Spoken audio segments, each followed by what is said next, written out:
And we're live. Hey, I'm Sean. This is Wings Week in Review. I got a great guest today, Stacy Burleson.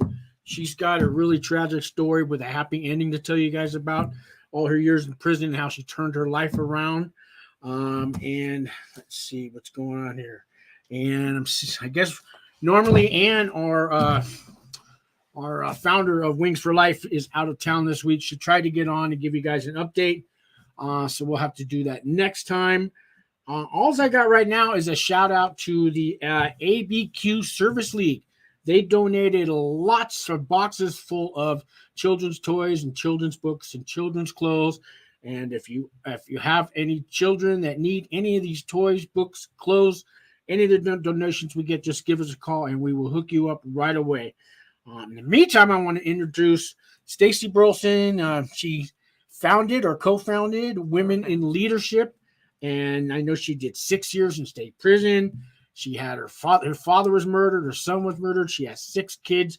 She did all this. You just got a great story because you have a happy ending. It's not a great story. It's a tragic story. But the way you've turned your life around and everything, and I'm very happy to have you here at Wings for Life today. So this is Stacy. Thank you for having me. I really appreciate being on you guys' show. Thank you for thinking about women in leadership. So what would you like to know? Well, let me say hi to TJ. Hey, Sean, still waiting to be sentenced. That's one of the guys on federal pretrial. Okay. I know you are, and you want to get it over with. I know you want to get it over with. Sure. Well, Stacy, I was hoping you had time to start from the beginning and get to the end, but because I know I watched your other podcast, and I want to get into how you started Women in Leadership, but maybe we back up to how you ended up going to prison, what life was like before that, and give the people an idea of what you used to be and what you are now, Okay. All right. Well, thank you for having me. So, of course, I come from a small little town in Texas called Lamesa, Texas. I have an older brother and a younger brother. So a majority of my life, my father was in prison. He spent most of my life in prison, and of course from selling drugs.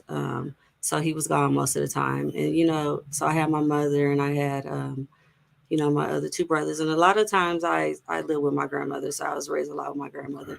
But along the way, of course, like many other ladies that are incarcerated in the Department of Corrections, I experienced sexual abuse, from family members. So I think that is what led me to incarceration, actually.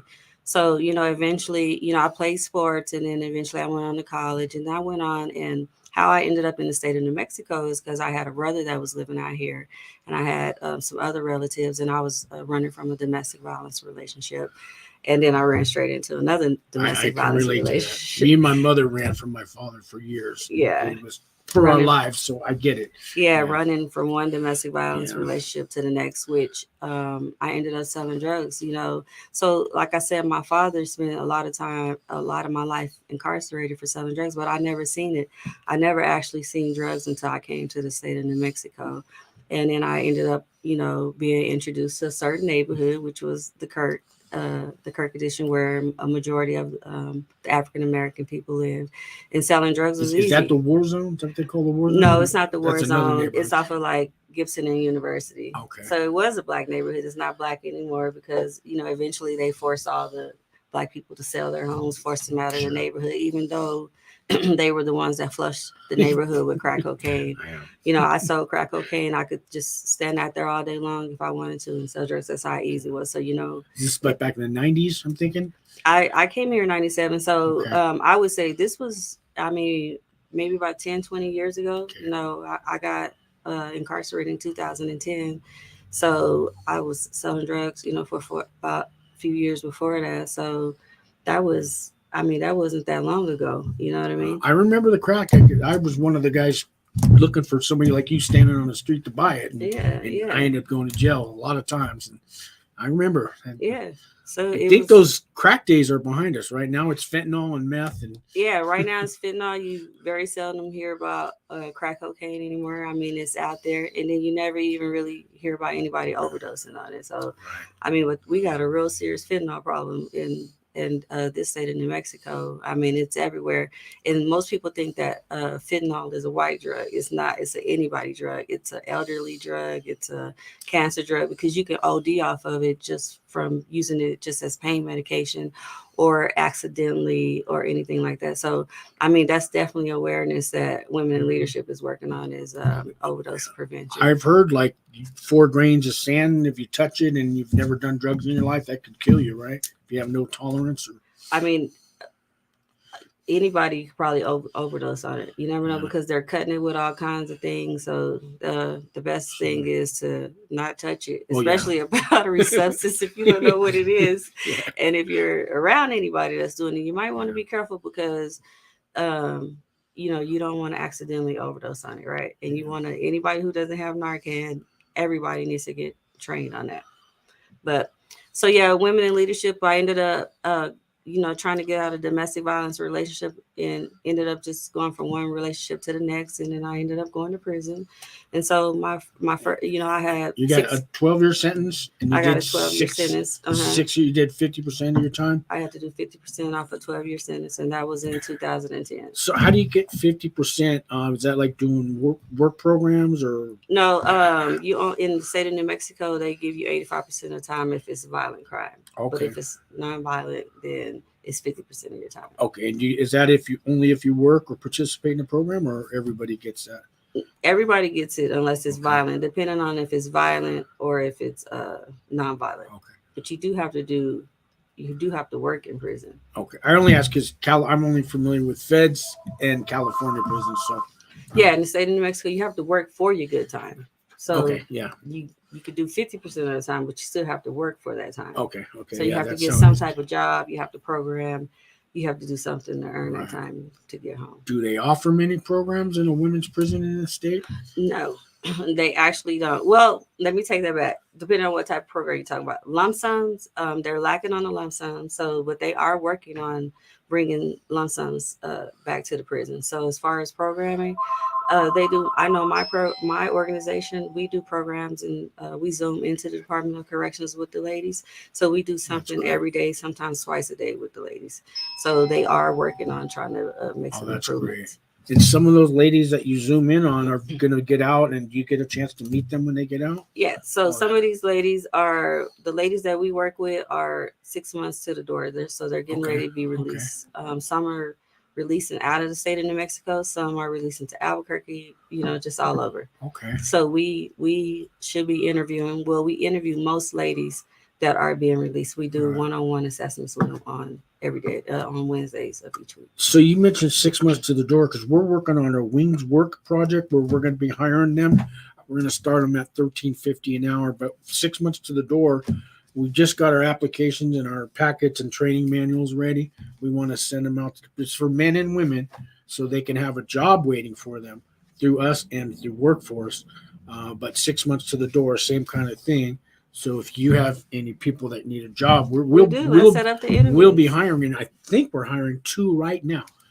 If you know 2 women, we can hire them next week. So okay, well, give me your job applications. Okay, I sure will. See, so this is good news that we come together. We can help each other out. Yeah. We need that straight connection because that's what women need. Yeah. There's not a lot of services out there for women. I know that. There's not a lot for many people getting out of prison, but for women, it even makes it worse. Yeah.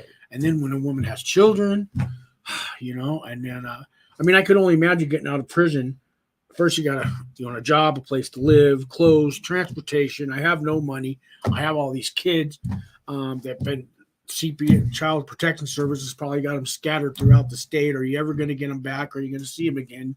You've been in prison. Maybe you're lucky enough to have a grandparent raise your children while you're in prison, and they're waiting for you. But not all women have that, right? They get out, or hopefully whoever has your kids like you and want to give your kids back. So not a lot. Most of the women. So 80% of women that are incarcerated in the United States are mothers, and in New Mexico, I know has plenty of most of the women that are incarcerated are their mothers, but a lot of these children are with family members.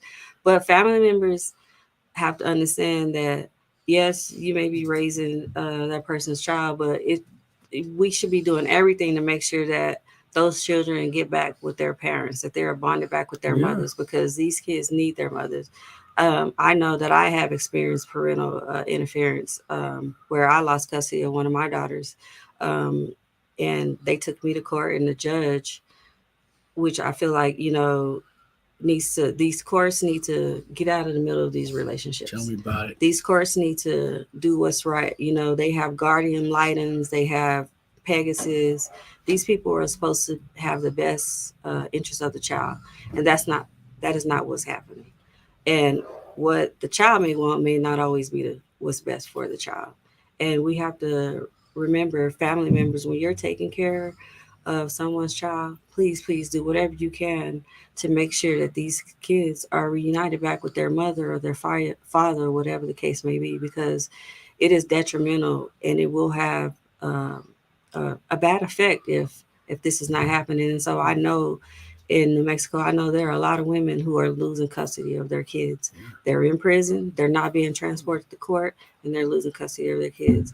Most women think that you can sign that power of attorney, and once you are free, that it's null and void. The power of attorney is null and void, but what they don't tell you is that there's a thing called kinship guardianship, and if your child is in somebody's home more than 90 days, then they could get kinship guardianship of your child, and that is custody of your child.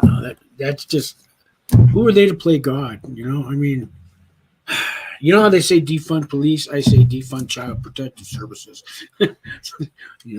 Some of these people, I don't want to get started, but I get pretty angry. I hear stories. I on my channel, I have people that go into federal prison all the time, and I know 2 women right now that are in there doing time, and their children were taken away by the ex-husband, who will not let them call, won't bring the child to visit, and when they get out, they don't even know where the ex-husband is. Took off with the kids, and he's got the court's approval, or you know what I mean, because she went to prison. Now you go to prison, you do your time, you pay your debt to society, right? We get out, okay, we've you know what I mean. We've done our time. Well, we've paid our dues, but can I have my kid back? Well, they don't seem to think so. I know when I went to court, I know the judge told me, Judge Lavelle stood up and told me this was my fault that I went to prison. And at that time, when I was in court, I'll give him that. That's true. No, I won't give him that, because at that time, when I went to court, right, I had to completely turn my life around. I had completely turned my life around. And I didn't get out with a drug addiction. And so you have 90 to 95% of women that are incarcerated in these 2 prisons in New Mexico that are on drugs. Right. And when they get, half of these women weren't on drugs when they went to prison. Sure. They got addicted to drugs in prison. And so that happen. We know that there is no comprehensive drug treatment inside. It's hard to treat opioids, for one. Right. And so these ladies are getting out, still addicted to these drugs. And when we have all these stipulations on them, we want our kids back right away. We don't want to have to wait. I don't need you to tell me to wait for this or that, because everybody should be doing whatever they can do to make sure this happens. Because if not, these children, somebody's going to end up going. That's the pipeline to prison, right? And so if we're not doing something to help these women, then what do they think the results are going to be? I just meant it might be your fault you went to prison, but that you did your time, and now the judge is going to hold that against you. That part's not your. You know what I mean? Yeah. For him to, now that you're out of prison, he's still holding that against you. It may have been. You're right. I was the reason why I went to prison, but when I got there, no one did nothing to help me not come back. Yeah. You know what I mean? And so that's how Women in Leadership started. So because it's based off of my needs and the needs assessment that we have done with the women in prison. But what they could have done is they could have maybe offered me some type of help, because I did ask for some help. And by that time they was like, no, we're not, no, that's it. You're going to prison. I did have plenty of chances, but I would have to say prison saved my life. And so prison has saved plenty of people's lives also. Me too. So I would have to say that it did save my life. I was on a path. I mean, I was on drugs and everything. When I finally got arrested, and I remember the first night in jail, they do the medical, and my 200, my heart rate, my blood pressure was 210 or something, and they said I was having some kind of a stroke or heart attack, because I was on the drugs, and I had never seen a doctor, so they rushed me to the hospital. And from that day, I stayed clean, but they saved my life. I don't know how many days left I had left to live, so prison saved my life, you know. I mean, I think it saved my life too, because the day I arrived to prison, my son was murdered, and I just don't think that's something I could have dealt with, out on the streets, and the year before that, my father was murdered, so I think that was just too much for me. I think that was just my time, to go sit down, and I learned a lot, because when I was in there, I was very envious. I couldn't understand why the ladies would just kept coming back, because I had to do 6 years, and then after my son died, I was. So you saw the revolving door? I saw the revolving door, and I couldn't understand. But, after my son died, I was very suicidal because I wanted to kill myself because my son was murdered, right? Sure. And you're in prison where there's really nowhere to cry. You can't tell them, right? Because they might throw you in the cell. They might, put you. Yeah, you tell them you're on suicide watch, straight. Yeah. While you're trying to grieve. Yeah. And then 8 months later, my mother died of cancer. So then I had to decide. I wanted to make a choice, and I just asked God if He would just give me one more chance to turn my life around, that I would be a better mother and a better person, and then I would try to just make up for the damage that I had done. Because right now at this time, I have a daughter that's struggling with opioids, and now I look back at the damage that I did when I was selling drugs. All the mother, the sleepless night that many mothers could have had. Sure. The kids that were going without their mom. So now I see what my daughter's going through. So that's my mission, is to try to, help these ladies see that, if you continue to go to prison, people will die. You know what I mean? Your kids will grow without you. They may even grow up to not even respect you, and they may not even want a relationship. And they may not want. Yeah, they may not want to give you that second chance. I know it's tough even when you do get clean and sober. I grew AA, NA, and 12 steps, but to try to get your family back, just because I changed and turned my life around, a lot of them are still angry. You can't repair the damage. We do our best, but they don't always let you back in, right? Right, but that why? It's because the community is just not aware. You know what I mean? They're just not aware what it really is like for someone who might be struggling with drug addiction, right? And so that's why we gotta make people aware of what these drugs are doing to people. It's just not easy to quit. You know what I mean? No, it's not. No, even alcohol. Or you just can't stop drinking alcohol. You need medical treatment. But where are they going to get it at in the state of New Mexico? I think, we have all this money in the state of New Mexico, and I can't understand why there's no places where people could walk in and get treatment. I think that's we just made $5 million over the weekend on cannabis sale. So I know $5 million should be able to buy a building for, people to be able to go in and get some type of drug treatment, or even just go in and have some type of groups or someone to go talk to. So I think we're going to have to invest more into the community, and then we need to start reaching out to these family members, and we need to start targeting certain people. And we could do that because we have a lot of people that are visiting emergency rooms and things like that. And when those people are visiting emergency rooms, or maybe people that are committing crime, we need to target the family and see what's going on in the family. Maybe they're behind on their rent. Maybe they're lacking food. What's going on? Maybe mom's in a domestic violence relationship. What is it can we do to try to reduce crime? That's there's no magic fix, but $5 million over the weekend, that's a start. And money, I don't know what they're going to do with that tax money. What do you think? It could, all those things you said would be great, but where's it really going to go? They're too busy wanting to hand out little $500 monthly checks, which is really not going to do anything for people, except for you got to be on a certain income to get it. If you're over a certain income, you're not going to get it. So therefore, people are not going to do anything to get over a certain income. You know what I mean? Yeah. We gotta look in these neighborhoods where there's a lot of where it's filthy and dirty. We have to make these landlords be responsible. They need to clean up their apartment complexes. A lot of these people are getting federal money because most people in there live in their apartment complex are on housing and things like that. So they're collecting these monthly checks. So I think we need to make these landlords clean up their neighborhoods, hire security, do whatever they need to do, because when you have when it's like an incubator of sin. When these neighborhoods are like incubators of sin, you're gonna have crime, right? And so that could be a start. And then we got to start doing outreach. And we got to be able to get into these schools. We need APS to put down whatever wall they have built up in which they don't want to work with the community and let different people in. We need them to start cooperating because it's about prevention, because a lot of these kids that are running around here that are shooting should be in school. You know what I mean? Right. That's true. Let me catch up on this comment here. This is Kathy D. This is the lady from Australia. And she says, so sad not getting kids back. I'm trying to get access to my granddaughter whilst my son is in prison. So even in Australia, same thing there. It's not, I guess it's not just in this country. Right. Why are we not letting these children go to their family members? I mean, thank God I got my children, my grandkids before, because they have been in TY because, so thank God I got them before them because they would not have wanted to give them to me. Right. I know they like to use that term unfit mother. Have you heard that one? And that's, how does that make you feel when you hear that term? I mean, what is an unfit mother?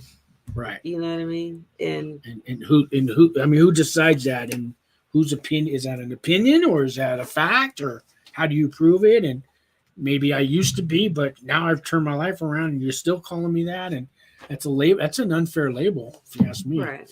And if there's a mother out here neglecting her children, there's something going on. There's either some domestic violence, there's been some sexual assault somewhere in the family. And then the thing about that is if there's been some sexual assault somewhere in the family, there might even be somewhere with the kids. And so we got to start looking at that when it comes to incarcerated women. Yeah. And if you talk to the women, everybody you talk to has some point in time in their life been sexually assaulted.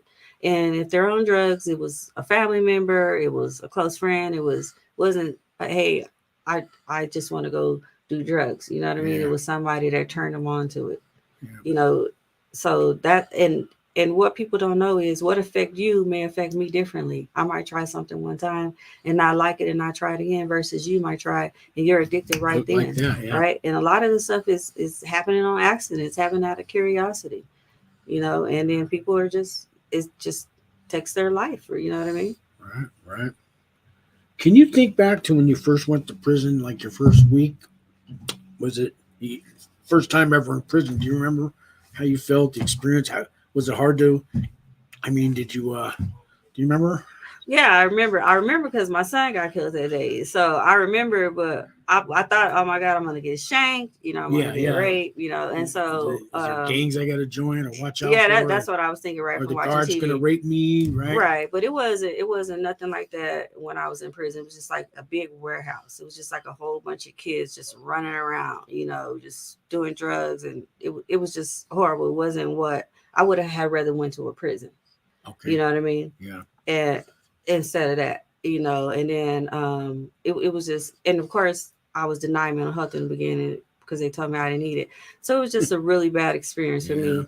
And at that time I was like, don't mess with me and then we're good. Yeah. I was too busy because I didn't want to cry, because I didn't want people to think I was weak. Yeah, you don't want to cry in prison. Yeah. I remember. Right. And I didn't want to cry. I didn't want, I was already, going through what I was going through with my son. So I didn't want to cry. And because I didn't want, if I would lay in bed, oh, Burleson, get up. Oh, why you're not eating? Well, I don't want to eat. You know what I mean? And then if I don't eat, then it's like, okay, well, you need to go to mental health. But when I wanted mental health, you didn't want to give it to me. When I wanted to jump off the balcony, force it on me. You didn't want to give it to me. Now I don't want to be bothered. I want to lay here. I'm thinking. You know what I mean? I'm thinking about my life. What is it? What am I going to do? You know what I mean? So, prison can be a wake-up call. I mean, for me, it was. I got in touch with my the meaning of my life, and I got in touch with God and my body, my soul, my spirit. I did all that exploring and took every program and class I could. But with hopes that when I get out of here, I'm gonna turn it around. And me and you both get to sit here in this Wings for Life, and you have your organization, and we're trying to help people. And so far so good, right? Right. So far so good. We're doing good, and we could do it. Anybody could do it. You know what I mean? I've got some comments here. Or questions. Harvey talks prison. He says, hello, everyone. So Harvey did 29 years in Missouri State prisons. Wow. Yeah, he has his own show called Harvey Talks Prison. It's on YouTube. Wow. And he's trying to help people not go to prison. And he's a good guy. And then we got the KJ effect. He's got his own YouTube channel. He's the guy in the next room. Okay. This is a lot of great information and insight into the broken system. Yes. And that's Ken. Did you meet Ken? Yes, I think. Okay. And we got LaDonna. I know her. You Hey, know her? LaDonna. she said, "Hi Stacy, I'm so proud of you and the work you're doing for incarcerated women." All right. Hey, LaDonna. Thanks, LaDonna. And Kathy D, you are both amazingly strong for everything you have been through. Thank you, Kathy. That's Kathy from Australia. And I wanted to ask you, so after you got out of prison, like your first day out, did you have somewhere to go? Did you go to the halfway house, or in state prison? Some people just get out and you're on parole or probation, or mostly everybody that gets off on 2 years parole, unless some other situation. But no, I parole to family. Okay. And what do you get? 72 hours of checking with a parole officer after release, something like that? You should check in the next day unless you get out on a Friday. Okay. Yeah, you should check in, get off and go check in. Just because it's right there, right? Don't even wait a couple of days, because then you're gonna be like, right? You're coming straight from the jail, you just go on straight over there. And the first thing they do is give you a cup, right? Yeah, I mean, I don't know why, because like I said, you don't even got to give the women a cup. They're dirty, you know what I mean? Yeah. And it ain't their fault, you know what I mean? And so it's the system's fault, because they're not doing anything to try to help the women get off drugs. They do the drugs, they test them, they lock them up in the back, but they never say, "Hey, do you want to get off drugs? We want to help you. What can we do?" They never say that, And see, this is the thing. The corrections, it's about correcting. And see, this is where everybody ever got everything. The reform doesn't exist anymore. Well, they're correction officers, so that's what they're supposed to do, is correct. They're doing their job. You know what I mean? So we got to get people in there to help with the other things. We cannot expect for these people to be correction officers, to show empathy, to show sympathy, to be caseworkers, to be this and that. They got to do their job. You know what I mean? And so we got to have another alternative for these women, and everybody knows the reality is that there's plenty of drugs in prison and in jail. I mean, in jail, I sold crack cocaine. So I went in there, I seen people shooting up, I seen ice, I seen meth, I seen everything that I had never even been exposed to before in my life, and so that's a reality in there, because it's another little world. It's its own little town, right? Oh, I know. Just like I heard, it's seen like it all over the prison I was at, and whatever you want, you can find it. It's like going in the neighborhood you're not allowed in, right? Yeah. So I'm out of place. I'm not supposed to be here. Yeah. You might get the police called on you if you're in the wrong neighborhood. It's just like prison. You're not allowed. You go to so you gotta it's just we have like PhDs, it's just a certain level of expertise people are not gonna get, because you gotta go to prison to get it. Yeah. You know what I mean? No, I used to go to Oakland to get my drugs, and I stand out there and the cops would pull me over in a heartbeat. They know while I'm there to buy drugs, and so I went to jail a lot, getting pulled over in the neighborhoods I'm not supposed to be in. So I know what that's like, and it's the same thing in prison, Yeah.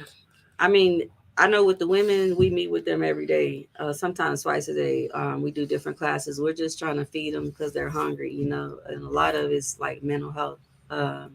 And so, because a lot of them women, anybody that's in prison has a mental health issue, right? Yeah. And so if you have a mental health issue, you have the co-occurring. And then if you have more than one drug on top of that, I mean, it's really bad. So we have to figure things out, how we're going to help these ladies if we ever want to reduce recidivism. We do so much for the men, you know what I mean? Yeah, I know. We don't want to hear that, they act up more, they do this more, that's why they're in prison, right? And so if you have to lock them down, but don't take away from the women to give to the men, then because we have to get these ladies out, to their families, and stop being harsh on us on crime, right? Yeah. We get punished differently than anybody else. It's just harder. They go harder on women, and they, like I said, what they expect more from us. You know what I mean? So no, even in the YouTube world, like I get comments and calls from women saying, "Can you get some women guests on your show?" There's just not a lot of prison YouTube material out there for women. There's plenty for men, but so I'm glad that you're here. I've had a few women on here. I had Shelly Rep from Dream Center, her with the human trafficking. she's trying to stop that. So I've had No. a few women, but if you know any other women, I want to come on our show and talk about their organization or help other women. We're here. We're your outlet, so we're here for you. Yeah. You know. Yeah, and we want all the women to know that we do tele-echo sessions every first and third Monday of each month. Now, explain that? What is that tele-echo? A tele-echo is that we Zoom. We have a partnership with Echo, and we use their platform. I'll learn all to meet. What is it? I'll learn all. I can't even think of it. Oh, just Project Echo thing. Yeah, but we use like their platform. Okay. I went blank, but anyway, so on every first and third Monday, we hold tele-echo sessions, and we use the Zoom platform. And so, coming up on the 18th, I believe, we're going to be talking about anxiety with Dr. Stephanie McIver. So she does a lot of our presentations. But we just had Albuquerque Sane, and so we talked about sexual assault. So it's just different topics, depression, just whatever. We had the Women of Springer present. It was about self-esteem, how to build yourself up when others are tearing you down. And then right now, Dress for Success is doing classes for us with the Women of Springer on Tuesdays. Oh, yeah, I'm familiar with them. Yep, that's Bridget. That's a good one to bring. And then we do creative writing classes. We do one-on-one classes. But the first and third Mondays are open to the public, to women, only to women. Only to women. Women. They're every first and third Monday. All they got to do is go to our website, which is www.wilecho.org. And it's scrolling across the screen right now with the phone number, guys. And you can register. And it's underneath the link on this video too. Yeah, and then we need when I talk to the women, what they want is they want the community just to give them a second chance. Sure. You know what I mean? They don't want to go back. But they just want the community to give them a second chance, and they want to be able to talk about their mental health. If they're feeling suicidal, if they're feeling this, they want to be able to come in without the threat of being locked up for talking about it. Yeah, they want to talk about that. And then another thing that I would like to definitely bring awareness to is that the type of food that the women eat in prison. Oh yeah, let's talk about food in prison. Yeah. Yeah, I mean, the boxes is saying not for human consumption, which, I mean, come on, that's not even right? When we're expecting people to get out and be productive members of society, when we're not even feeding them correctly, how can you, when you're already mentally messed up, and then we're feeding you food that says not for human consumption? I mean, what are they expecting? They never, according to them, they say they never get any fruit or those types of things. Right. They're already paying their debt to society in there by doing their time. So we have to do better, as a world. I worked in the kitchen in prison. You're not lying. Not for human consumption, written on the box. I mean, what is that? So who's supposed to consume it? I mean, what do you do? What is that? Do you pick that up off the ground and wash it and put it in the bag and then send it? I asked if I talked to someone about it. So what's it doing here if it's not for human consumption? Yeah, I mean, they're I've heard this over and over from prison after prison after prison. I mean, not every meal is like that, but half of them. Well, too much. Too much. And these are American citizens. Hello, you don't lose your citizenship when you go to prison. Right. If we could send money everywhere else, we need to do better in our own state, because these ladies are getting. Crime affects everyone. So if they're in prison, they're committing crime. It might be your daughter, it might be your sister, your auntie, your grandma that may be getting affected by crime. So it's everywhere. And just like these drugs, if we don't start doing something, it's gonna touch your grandchild. It might not touch you or your child, but it's gonna hit your grandchild, it's gonna hit your great-grandchild, and it's gonna keep going on. It's gonna hit your family eventually. I think every person in this country knows somebody that's addicted in one way or another. Somebody they work with, a family member, something. It's not them themselves.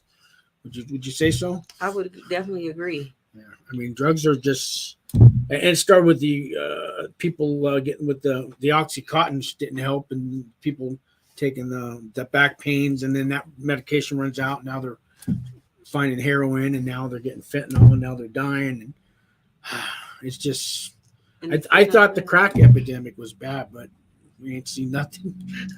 This is worse.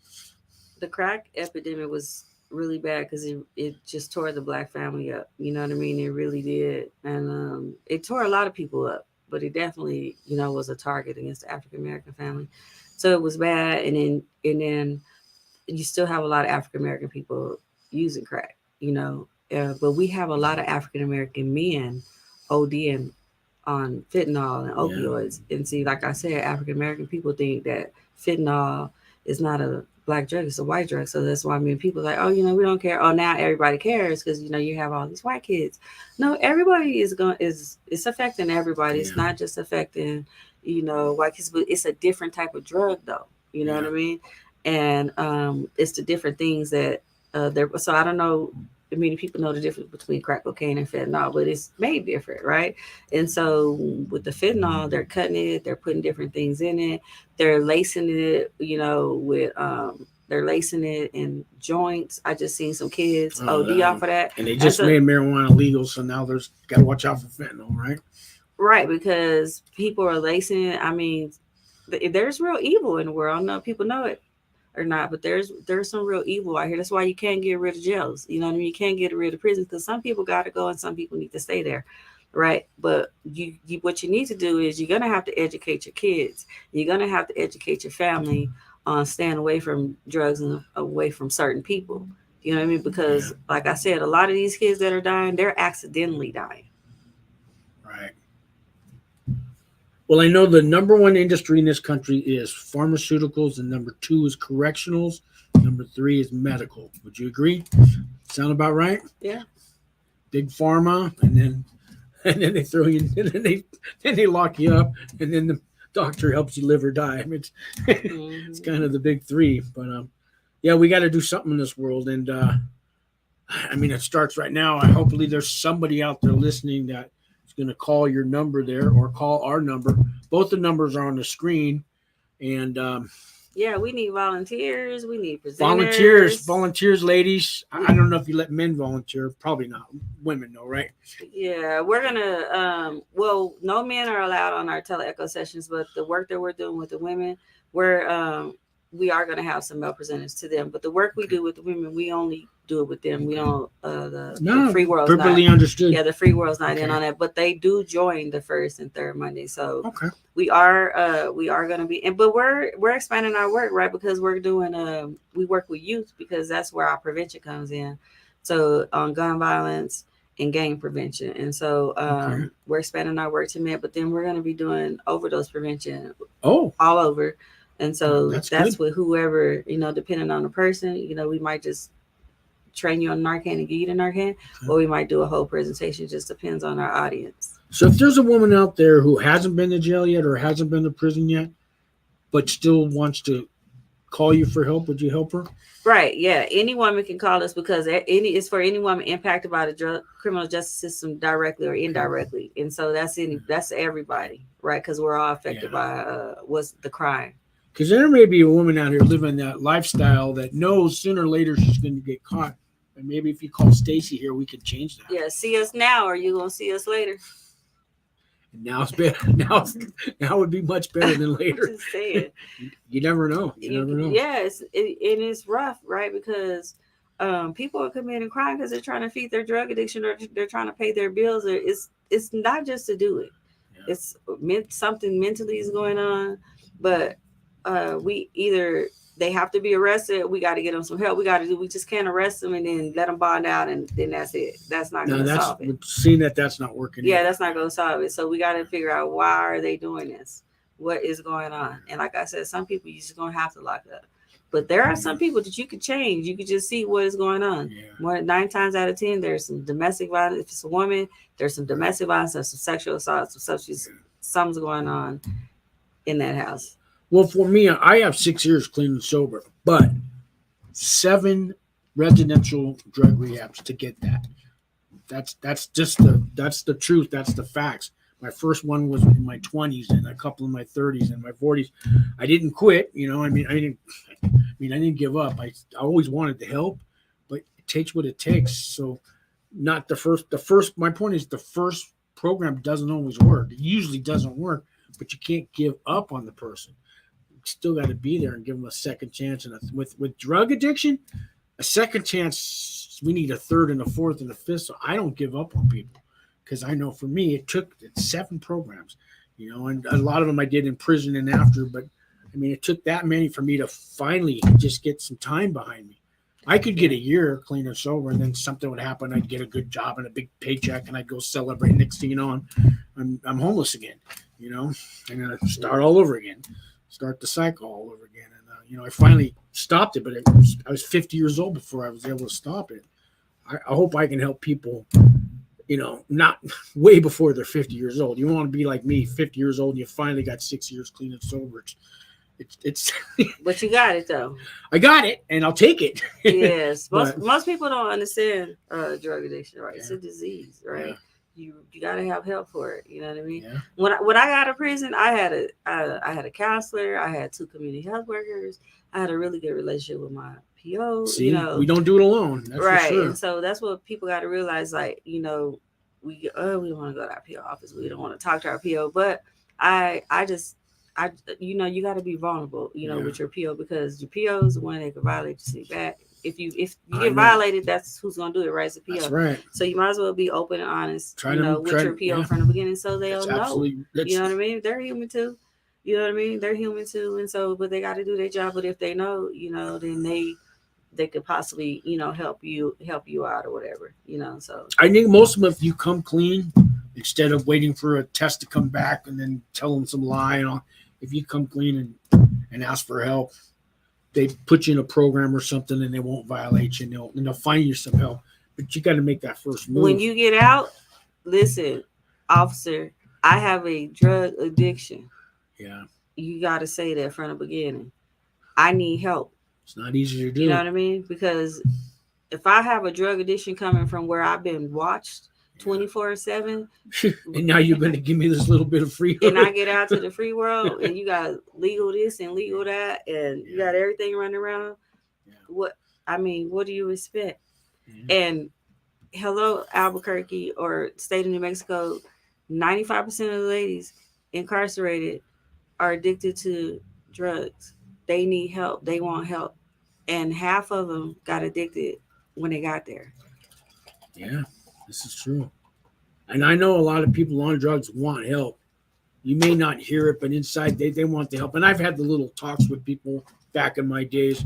We're all sitting around a circle, addicted to drugs. We all wanted some help. We just didn't know. Make the prison a rehab. Yeah, make the prison a rehab. Why can't you make the prison a rehab? You can't tell me with $5 million, you can't get some type of treatment in there. Yeah. I'm talking about the $5 million they just made from cannabis sale. Yeah. That was over the weekend. That was the first day, I believe, over the weekend. You cannot tell me you can't get some type of drug treatment in there. Right. Some type of mental health treatment in there. You can't hire nobody. You can't make me believe that. Yeah. What are you going to use that money for? I mean, the best alternative to prison is some kind of treatment rehabilitation program. But you're absolutely right.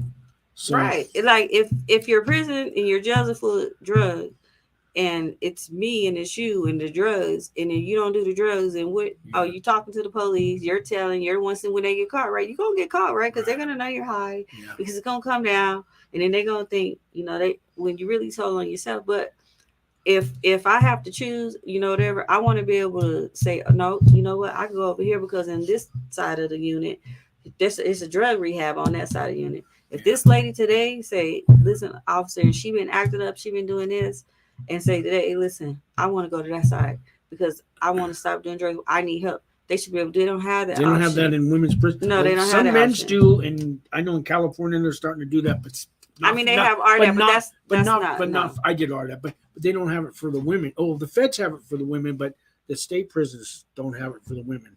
They don't. Man. I mean, and why? Why not? I don't women know. Probably need it more than the men. They do. They definitely do. But for some reason, they feel when women go to prison, they just want to throw away the key and then just forget all about you. They don't realize that a long time ago, I was molested, which, led me to this relationship thinking, oh, this man loves me. Next thing you know, I'm selling drugs because if I don't, I'm getting beat up. Next thing you know, but along the way, I called the police. We went to court. You guys failed to serve this, that. I went back. I had 2 set of twins. They say, I'm back selling drugs and I'm in prison. And there you go. and it's the same charge. And then all along, I've been a victim of domestic violence, now survivor of domestic violence. But I've never been convicted of domestic violence charges. But when I lost custody of my daughter, what they said was, "Oh, they have a history of domestic violence." No, we have a history of him, But that was Yeah. something they used against me. They phrased it that way, twisted the Right, words. Yeah. right. So we got to get some domestic violence treatment, some sexual assault treatment. These ladies want it. 'Cause I asked them, "Do you want it?" "Yeah, I want it." So Yeah. they need it. And then New Mexico, right? Okay, New Mexico. Another thing is New Mexico Sexual Assault Coalition Prevention. We got to fund these people because these little rural counties, you have to drive miles just to get any type of sexual assault treatment. Why is that? And you got to wait months. That's a good point. There's months, and they need. So there goes another. So there's another place you guys can put that $5 million is to New Mexico sexual assault, because there's women that are getting sexually assaulted daily. They have nowhere to go. And they're out in the rural where nobody knows what's going on because they're out of the mainstream. Yeah. Well, that's a lot to swallow. That's a lot. Yeah. Well, it starts here. Let me. We're almost out of time. Well, we could keep going, but I wanted to ask you kind of future plans you have for yourself and for women in leadership. What do you look 5-10 years from now? 5-10 years from now? Well, I definitely know we want some homes where the ladies could roll out housing. Some housing, yeah. Okay. We want some type of housing, and then we want to. Well, we're starting a business. We're starting a t-shirt business that will be ran by incarcerated ladies. So we want to start different businesses where these ladies can become entrepreneurs. So I would like, one thing that I want to do. My next thing is I want to have like a mobile, like food truck where I could go around and just target like sex trafficking, and then I can hand out food, and then like feminine hygiene products, and then just like literature to try to help some of these ladies, get off the street. Yeah, I know there's a lot of young teenage women that could really use that are running around the streets with, nowhere to go and being trafficked and all that. Yeah, they could really use that. That are being trafficked, and there is a way out, because eventually, nothing good could come out of it, right? Never does. So, yeah, and then who knows? Maybe I'll be a lawyer one day. I would like to be a lawyer. Who knows? I'll be a lawyer. But women in leadership, just to expand to different places, to expand our reach. Maybe to like Memphis, Tennessee, or LA, something like that. And so maybe do that, and then and expand our reach into the men's prison. So we should be starting working in the men's prison, probably Western South, and then kind of just do what we're doing already. And just take care of the kids. Hopefully my daughter will be headed to college, maybe playing in the WNBA or something. Well, now you're a role model, right? And before you went to prison, you weren't the role model, and now you are. Yeah, that's a complete turnaround. Yeah, I wasn't. I was the wrong type of role model then. Yeah. Well, you made you a role model, but not the right kind. Yeah, now I'm you were a street role model. Now I'm trying to lead the right way, but I still make mistakes. I still fall short. I still need the support. Also, I still struggle. I think over prison. Sometimes I miss it. Sometimes I want to cry. That's what keeps us human. Keeps us in check. Yeah, we don't make mistakes. Sometimes we need to, so we can go forward, so we can learn from them and improve on them. Yeah. I just want, the community to be there for these women when they parole out. Open your arms, family members, take classes. There's so many classes that are available all across New Mexico, online, different organizations. Like you guys are going to have to get educated on these types of things, right? Because your family members we're either going to lose them. These people are getting out, changing their lives around, and don't even have a relationship with the family. Yeah. Because the family have completely shut off. But I could understand, but then again, I cannot understand. People are going to have to start educating themselves, because we got to get these kids back with their parents and quit interfering. Like get out of the middle of people's relationships and take some counseling. Get educated. When I say educated, I'm not talking about college. I'm talking about get educated. What's going on in your community? What's going on with these drugs? Like what is going on in Albuquerque and the state of New Mexico? Sure. Wake up, smell the coffee, look around you, what's going on, right? That kind of right. And then Bernalillo County, the city of Albuquerque, are going to have to start investing more in their community. And like I said, you know, you guys got this money. You guys are going to have to build some rehabs, some walk-in treatments. If I walk in today, I walk out right after. I still should be able to walk in because that might be today or maybe tomorrow. You know what I mean? There should not be a wait list on treatment. And then anybody being sexually assaulted should be able to get treatment. They should not have the way. And then that's another thing. We do in-person domestic violence and sexual assault classes. Okay. I mean, support groups. Support groups? Yeah. That's good. On Tuesdays. It probably takes a lot of courage to ask for somebody to come to you for that support group, though. So women, if you're out there, call Stacy. There's help for you. There's support. You don't have to keep living the way you've been living. You can change it today. The number's on your screen. Yes. Yes. Just trying to, and I mean that. I'm not trying to be funny. I didn't mean to laugh, but I'm hoping somebody out there hears you today in this message. Yeah.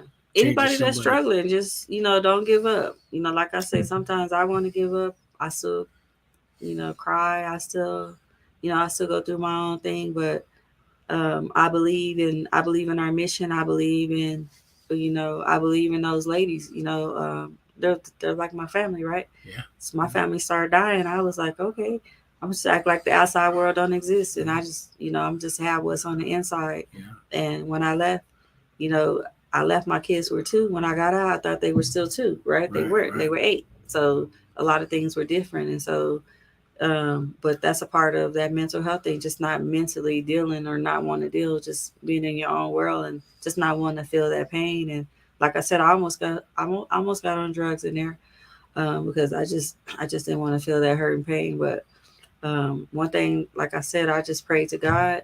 You know, even after my mother died, I still prayed to God that He would just give me a second chance, and He done that.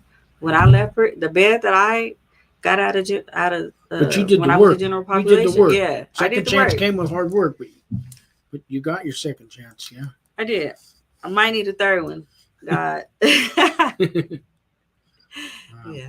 Yeah. I'm proud of you. I'm proud to know you. I'm proud to meet you today. Thank you. Thank you. I'm glad you guys. We had about 15 people. There's still 8 people watching us. There'll be more. As soon as we're done with this, the reruns play on Facebook and the 2 YouTubes, and the videos will just go forever. So in 3 years from now, somebody can watch us, and as long as your website and number's still there, I appreciate it. Help somebody. We need help, you guys. We need volunteers.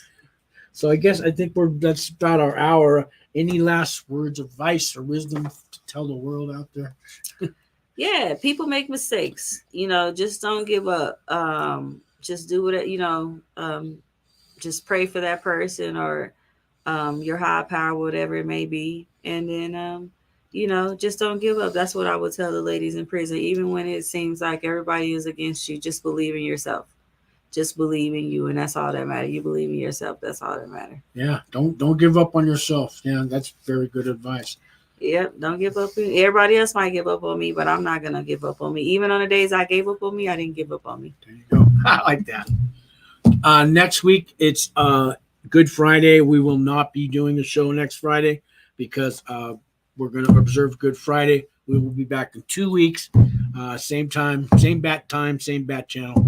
We'll see you then. Thanks for watching. Like, share, and subscribe to the channel. And don't forget to go to Women in Leadership. Thank you. Yes, visit our page. All right.